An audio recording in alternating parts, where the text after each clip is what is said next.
Hello again. Yeah, just going to show you my method to my madness, I guess, with this thermoplastic stuff. This is just ways in which I use it that I've found useful over the years for various different things. So we've got some thermoplastic here in this saucepan, which we shall try to fish out. Can often be a bit fiddly. This was just lots of pellets, and then worked until there's no visible signs of weakness in it. And I then go into a thick rectangular block. The reason for doing this is that you can then take your time with it a little bit more.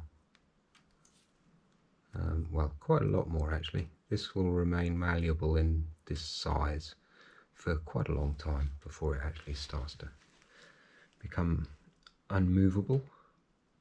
There is a few air bubbles in there and whatnot, you can see clearly through there. But moving on from this stage, I tried to straighten the edges a little.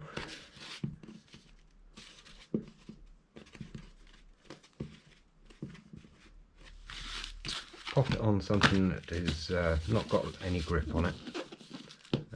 This old Christmas card is fine for the job. Get some form of a rolling pin and just gently start off and roll it out. It's worth flipping it over now and again just to make sure it doesn't stick to the actual surface,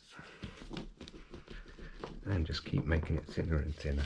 Obviously it's starting to cool out a little bit more now because it's thinner, so we can now, I hope, you can also use some talc or something just so it doesn't get a grip, but I think we'll be okay just to proceed now with the weight of my body on it.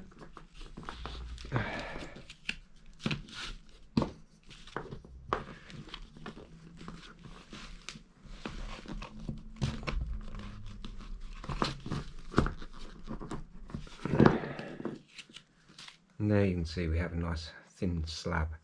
This is much more easier to carry it around with for sure.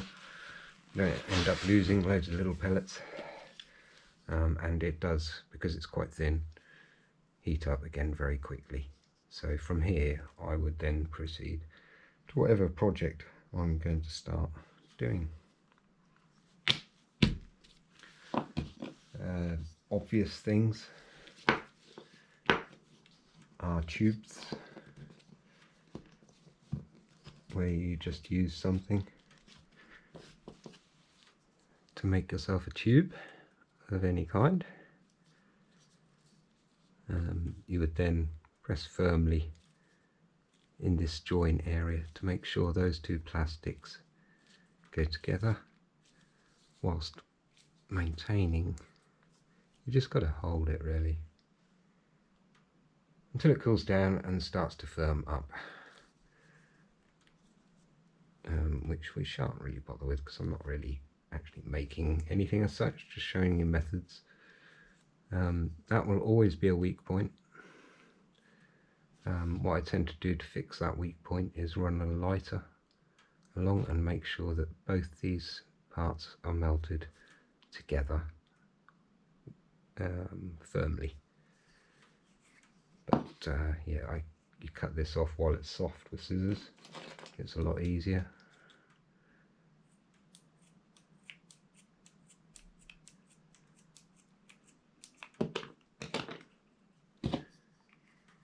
It's still forming shape.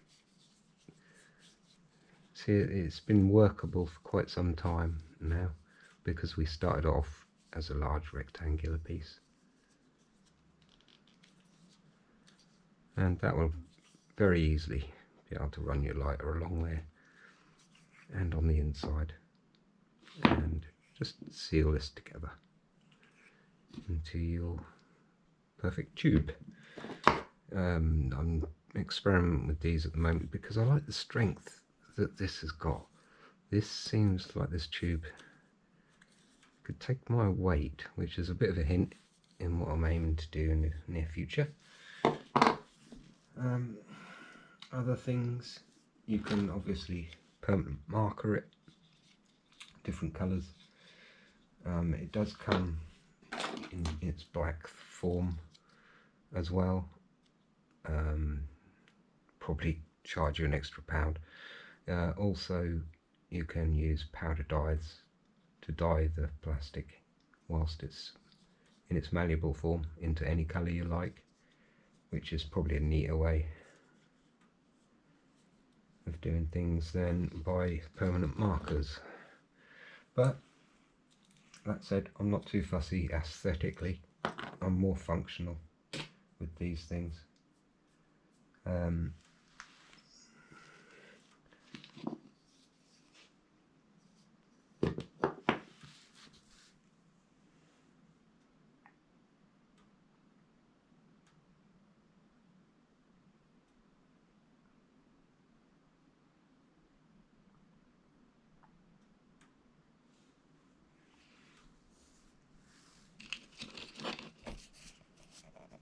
Another use or method I've found recently, very recently actually,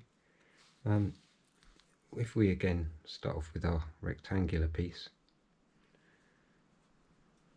getting rid of any of those fractures or weak spots. It's very important, that bit.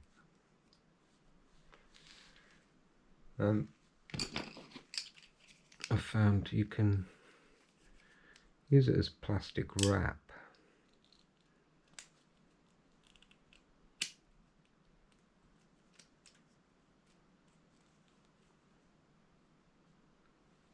And kind of just stretch it around.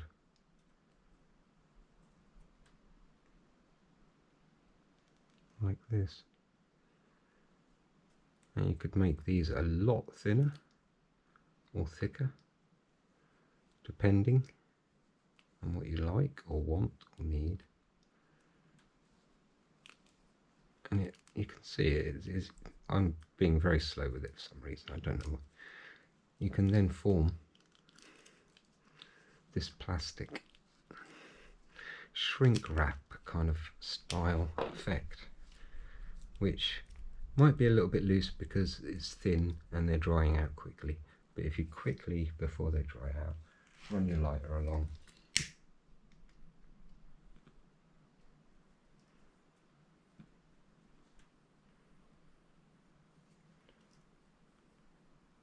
and then just join up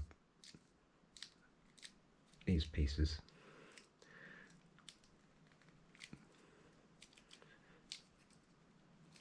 You might need a couple of goes.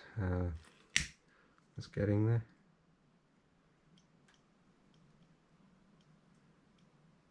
Fortunately, it does leave a black stain on the white plastic quite often when you use the lighter, but if you don't do it so quickly and slowly burn things or heat them more than burn things, then it's much better. I'm in a bit of a rush at the moment. Anyway, that's just a few methods that I use in using this stuff. I'm sure there's a lot more other methods you can use. You can mould into the shape of things, obviously, but that's not as convenient as you might think. I don't know why that is, but yeah, just ideas, throwing them out there on how to use this stuff more neatly, really, and more specifically perhaps. Thanks for watching. Take care.